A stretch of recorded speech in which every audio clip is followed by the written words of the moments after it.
Next up, Gillian Purkiss.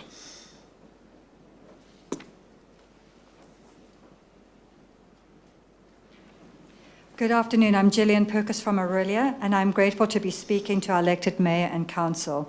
In 2023, Premier Ford encouraged municipalities to expand their boundaries and to acquire additional land for ostensibly future industrial use. No concrete plans were presented as justification for the land acquisition.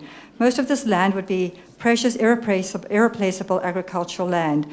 At the same time, the Ford government has set a target for 1.5 million new homes to be built in Ontario by 2032, which are not industrial. A query using ChatGPT reveals that about 75 to 80% of Canadians live within 100 kilometers of the United States border. This is because most of Canada's largest cities like Toronto, Vancouver, Montreal, and Calgary are located in the southern part of the country, where the climate is milder and economic opportunities are greater. This is also where the most productive agricultural land is situated. Ontario lost more than 580 acres of farmland in the last five-year period from 2016 to 2021, according to Statistics Canada. If that pace continues, 25% of the province's existing farmland will be gone in 25 years.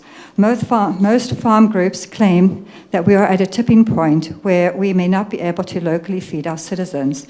ChatGPT also stated the exact amount of Ontario farmland slated for annexation over the next 5 years isn't specified in current public records. However, recent developments indicate that approximately 2,000 acres of prime agricultural land have been rezoned for industrial use, notably the projects like the relocation of Sargent Company's concrete batching plant in Bradford.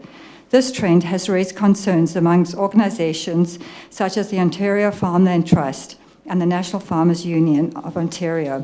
The OFT's strategic plan for 2024 to 2029 claims to protect an additional 10,000 acres of farmland by 2029, emphasizing the need to secure agricultural lands amidst ongoing development pressures. Similarly, the NFU has expressed apprehension that recent legislative changes like Bill 23 could accelerate farmland loss and promote urban sprawl. Given these dynamics, it's evident that Ontario's agricultural lands are facing significant development pressures.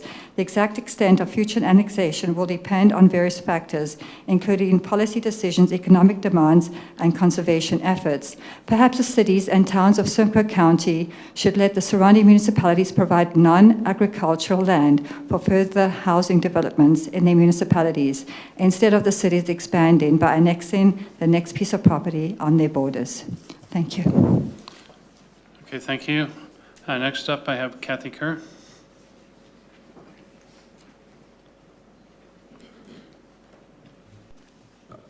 Good afternoon, Mayor McIsaac and Council. I'm Kathi Kerr, resident of Orillia, and it's my pleasure to speak to our elected body about this vital issue today.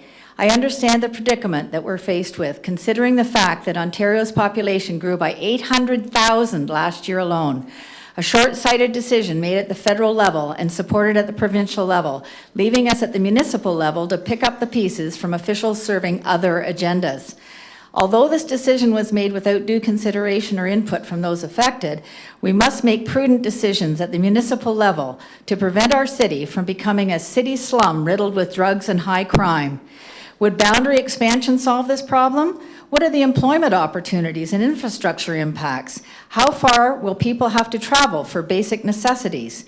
Why is there no longer a requirement to avoid areas with high potential to negatively impact water quantity and quality? Does this make sense to anyone? Locals cannot afford to keep paying higher and higher taxes because of poor decisions made by others. As the official plan report states, cities are best served when neighborhoods are home to local populations. This requires thoughtful planning and consideration of the intricacies that give Orillia and residents a unique living experience.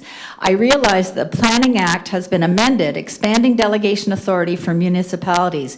As per the Planning Act, the province now requires municipalities to permit 2 additional residential units, additional dwelling units on lots with a detached and semi-detached or townhouse building for a total of 3 units on a lot. Additional dwelling units, basement units, garden suites, or garage conversions. Care must be taken when delegating authority to those with financial interest and no personal investment. As more and more authority is delegated to non-residents, we are looking at many socioeconomic challenges that affect the citizens. Self-serving developers building on prime farmland should never happen, and yet it has.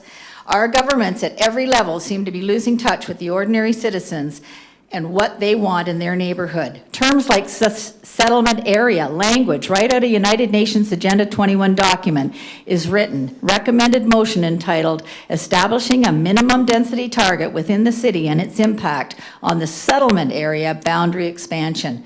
Is this a subtle way of telling us that this plan was drawn up by an international non-governmental organization? It doesn't sound like a friendly neighborhood, and I suppose it's not meant to be. Please give this a lot of thought. Thank you very much. Okay, thank you.